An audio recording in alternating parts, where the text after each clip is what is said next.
ಎಲ್ಲರಿಗೂ ನಮಸ್ಕಾರ. ಸಾರ್ವಜನಿಕರಲ್ಲಿ ಈಗಾಗಲೇ ತಾವು 2 ತಿಂಗಳಿಂದ ನಾವು ಡೆಂಗು ಕಾಯಿಲೆ ಬಗ್ಗೆ ಸಾಕಷ್ಟು ಮಾಹಿತಿಯನ್ನು ಕೊಡ್ತಾ ಇದ್ದೀವಿ. ಅದರ ಜೊತೆಯಲ್ಲಿ ತಾವು ಸಹ ನಮ್ಮ ಸರ್ಕಾರ ಜೊತೆಯಲ್ಲಿ ಕೈ ಜೋಡಿಸಿ ನಮ್ಮ ಬಳ್ಳಾರಿ ಜಿಲ್ಲೆಯಲ್ಲಿ ಯಾವುದೇ ಪ್ರಕರಣ ಗಂಭೀರವಂಥ ಪ್ರಕರಣ ಇಲ್ಲದಂತೆ ಮಾಡಿದಿರಿ. ತಮಗೆಲ್ಲರಿಗೂ ಫಸ್ಟ್ ಧನ್ಯವಾದಗಳನ್ನು ಹೇಳ್ತಾ ಇದ್ದೀನಿ. ಅದರ ಜೊತೆಯಲ್ಲಿ ಡೆಂಗು ಹರಡುವಂಥ ವಿಧಾನಗಳು ತಮಗೆ ಗೊತ್ತಿದೆ. ನಮ್ಮ ಮನೆಯಲ್ಲೇ ಅಂದರೆ ಸ್ವಚ್ಛವಾದಂಥ ನೀರಲ್ಲಿ ಲಾರ್ವಾ ಅಂತ ಬೆಳೆದು ಅದು ಸೊಳ್ಳೆ ಆಗಿ ಅಂದರೆ ಈಡಿಸ್ ಸೊಳ್ಳೆ ಆಗಿ ನಮ್ಮ ಮನೆಯಲ್ಲೇ ಇರೋರಿಗೆ ಹಗಲೊತ್ತು ಕಚ್ಚುವಂಥ ಸೊಳ್ಳೆ ಅಂತ ತಮಗೆಲ್ಲ ಗೊತ್ತಿರುತ್ತೆ. ಹಗಲೊತ್ತು ಮಕ್ಕಳಾಗಿರ್ಬೋದು ಅಥವಾ 60 ವರ್ಷದ ಮೇಲೆ ಅವರು ಮಲಗಿರುವಾಗ ಕಚ್ಚುವಂಥ ಸೊಳ್ಳೆ ಅಂತಲೂ ಸಹ ತಮಗೆಲ್ಲ ಗೊತ್ತಿದೆ. ಅದು ಕಚ್ಚಿದ ನಂತರ ಅದನ್ನು ಜ್ವರ ಬರುವಂಥ ಇದರಲ್ಲಿ 4-5 ದಿನ ಜ್ವರ ಇರುತ್ತೆ. ಅದಾದ ನಂತರ ಸಿವಿಯರ್ ಸಿಂಪ್ಟಮ್ಸ್ ಅಂತೀವಿ ಅಥವಾ ಲಕ್ಷಣಗಳಂತೀವಿ.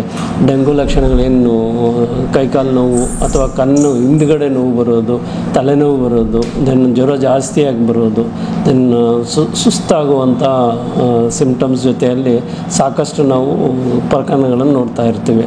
ಸೊ ಅದರಿಂದ ಆ ಸ್ಟೇಜ್ಗೆ ಹೋಗಬಾರ್ದು ಅಂದರೆ ನಾವು ಒಂದು ದಿನ ಜ್ವರ ಇದ್ರೂ ಸಹ ಸರ್ಕಾರಿ ಆಸ್ಪತ್ರೆಗಳಲ್ಲಿ ಎಲ್ಲ ಸೌಲಭ್ಯ ಇದೆ. ತಾವು ಹತ್ತಿರ ಇರುವಂಥ ಸರ್ಕಾರಿ ಆಸ್ಪತ್ರೆಗಳಿಗೆ ಅಥವಾ ನಮ್ಮ ಸಿಬ್ಬಂದಿ ವರ್ಗದವ್ರಿಗೆ ಹೇಳಿದ್ರೆ ನಾವು ಆ ಪ್ರಕರಣಗಳ ಬಗ್ಗೆ ಸಾಕಷ್ಟು ಕಾಳಜಿಯನ್ನು ವಹಿಸುವಂಥ ಪದ್ಧತಿಯನ್ನು ನಮ್ಮ ಸರ್ಕಾರಿ ಇದರಲ್ಲಿದೆ. ಸೊ ಡೆಂಗು ನಮ್ಮಲ್ಲಿ ಈಗಾಗಲೇ 5,000 ಸಸ್ಪೆಕ್ಟೆಡ್ ಕೇಸಸ್ ಅಂತೀವಿ, ಅಂದರೆ ಸಂಶಯಾಸ್ಪದ ಪ್ರಕರಣಗಳನ್ನು ನಾವು ಚೆಕ್ ಮಾಡಿದ್ದೀವಿ. ಅದರಲ್ಲಿ ಸುಮಾರು 220 ಕೇಸ್ ನಾವು ಪ್ರಕರಣಗಳು ಡೆಂಗು ಅಂತ ಕನ್ಫರ್ಮ್ ಆಗಿದೆ.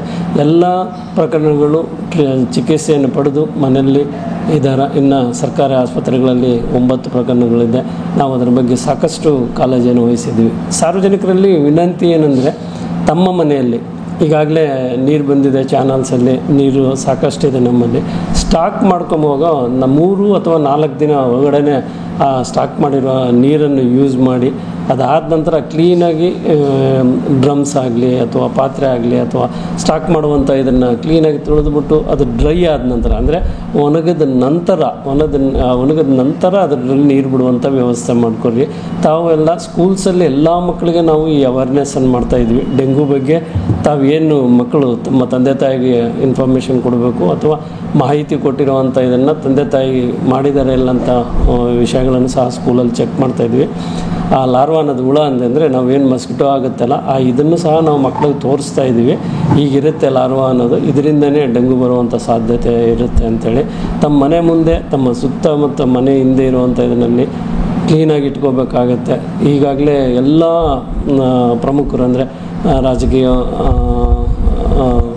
ಮುಖಂಡರಾಗಿರ್ಬೋದು ಅಥವಾ ಅಫಿಷಿಯಲ್ಸ್ ಆಗಿರ್ಬೋದು, ನಮ್ಮ ಜಿಲ್ಲಾ ಅಧಿಕಾರಿಗಳಾಗಿರ್ಬೋದು, ಮುಖ್ಯ ಕಾರ್ಯನಿರ್ವಹಣಾಧಿಕಾರಿಗಳಾಗ್ಬೋದು, ಅವರೆಲ್ಲರೂ ಅವರವ್ರ ಮನೆ ಇದರಲ್ಲಿರುವಂಥ ಸ್ವಚ್ಛತೆ ಬಗ್ಗೆ ಸಹ ಸಾರ್ವಜನಿಕರಿಗೆ ತಿಳಿಸ್ತಾ ಇದ್ದಾರೆ. ಸೊ ದಯವಿಟ್ಟು ಡೆಂಗುವನ್ನು ನಮ್ಮ ಜೊತೆಯಲ್ಲಿ ಸೇರಿ ನಾವು ಸೇರಿ ಡೆಂಗು ಇಲ್ದಂಗೆ ಬಳ್ಳಾರಿನ ಇನ್ನು 2 ತಿಂಗಳು ಆಗಸ್ಟು ಸೆಪ್ಟೆಂಬರಲ್ಲಿ ಈ 2 ತಿಂಗಳಲ್ಲಿ ನಮ್ಮಲ್ಲಿ ಯಾವುದೇ ಒಂದು ಪ್ರಕರಣ ಇಲ್ಲದಂತೆ ಮಾಡಬೇಕು ಅಂತ ತಮ್ಮಲ್ಲಿ ವಿನಿಸ್ತದೆ. ಡೆಂಗು ಪಾಸಿಟಿವ್ ಬಂದಿರುವಂಥ ಎಲ್ಲ ಪ್ರಕರಣಗಳ ಏರಿಯಾದಲ್ಲಿ ನಾವು ಇಂಡೋರು ಪ್ಲಸ್ ಔಟ್ಡೋರ್ ಸ್ಪ್ರೇ ಮಾಡ್ತಾಯಿದ್ವಿ. ಜೊತೆಯಲ್ಲಿ coconut oil along with that neem oil ಅಂತ ಕೊಡ್ತಾಯಿದ್ವಿ. ಅದು ಎರಡನ್ನೂ ಮಿಕ್ಸ್ ಮಾಡಿಕೊಂಡು ಹಚ್ಬಿಟ್ಟು ಮಕ್ಕಳಿದ್ರೆ ಡೇ ಟೈಮ್ ಮಲಗಿದ್ರೇನು ಸೊಳ್ಳೆ ಕಡಿಯೋದಿಲ್ಲ ಅಂತ ಒಂದು ಇದರಲ್ಲಿರುತ್ತೆ. ಸೊ ಖಂಡಿತ ಕೋಕೋನಟ್ ಆಯಿಲ್ ಅಪ್ಲೈ ಮಾಡಿದ್ರೂ ಸಹ ನಾವು ಪ್ರೊಟೆಕ್ಷನ್ ಮಾಡ್ಕೊಂಡಂಗೆ ಆಗುತ್ತೆ ಅಂತ ನನ್ನ ಅನಿಸಿಕೆ. ಅಂದರೆ ಮಲೇರಿಯಾ ಬರುವಂಥ ಒಂದಿರುತ್ತೆ ಬ್ಯಾಕ್ಟೀರಿಯಾ ಇದರಲ್ಲಿ, ಸೊಳ್ಳೆ ಇದರಿಂದ. ದೆನ್ ಅದ್ರ ಜೊತೆಯಲ್ಲಿ ನೀರು ಈಗ ಮೊನ್ನೆ ತಾನೇ ಬಿಟ್ಟಿರೋದ್ರಿಂದ ಎಲ್ಲ ಕಲುಷಿತ ನೀರಿರುತ್ತೆ. ತಾವೀಗ ಫಸ್ಟ್ ಟೈಮ್ ಬಿಟ್ಟಿರುವಾಗ 1 ವಾರ ಅದನ್ನಿರುತ್ತೆ, ಅದರಿಂದ ವಾಂತಿ ಭೇದಿ ಆಗುವಂಥ ಇದನ್ನಿರುತ್ತೆ. ಸೊ ನೀರು ಅಂಥದ್ದು ಏನೇನು ಡೌಟ್ ಬಂದಿದೆ ಅಥವಾ ಸ್ಮೆಲ್ ಬಂದಿದೆ ಅಂದರೆ ತಾವು ತಕ್ಷಣವೇ ತಿಳಿಸಿರಲ್ಲಿ ನಿಯರ್ ಇರುವಂಥ ಕಮಿಷನರ್ ಆಫೀಸ್ಗಾಗಲಿ ನಮಗಾಗಲಿ ತಿಳಿಸಿ ಖಂಡಿತ ನಾವು ಅದನ್ನು ಮಾಡ್ತೀವಿ. ಅದ್ರ ಜೊತೆಯಲ್ಲಿ ತಮಗೆ ಡೌಟ್ ಬಂದರೆ ನೀರನ್ನು ಕಾಯಿಸಿ ಆರಿಸಿ ಕುಡಿಯುವಂಥ ವ್ಯವಸ್ಥೆನೂ ಸಹ ಮಾಡ್ಕೊಂಡ್ರೆ ಇನ್ನೂ ಒಳ್ಳೆಯದಂತ ಹೇಳಿದೆ. ಬಳ್ಳಾರಿಯ ನಿರಂತರ ಸುದ್ದಿಗಾಗಿ ಬಳ್ಳಾರಿ ಬೆಳಗಾಯಿತು ಚಾನೆಲ್ನ ಸಬ್ಸ್ಕ್ರೈಬ್ ಮಾಡಿ ಹಾಗೂ ಬೆಲ್ ಐಕಾನ್ ಒತ್ತಿ.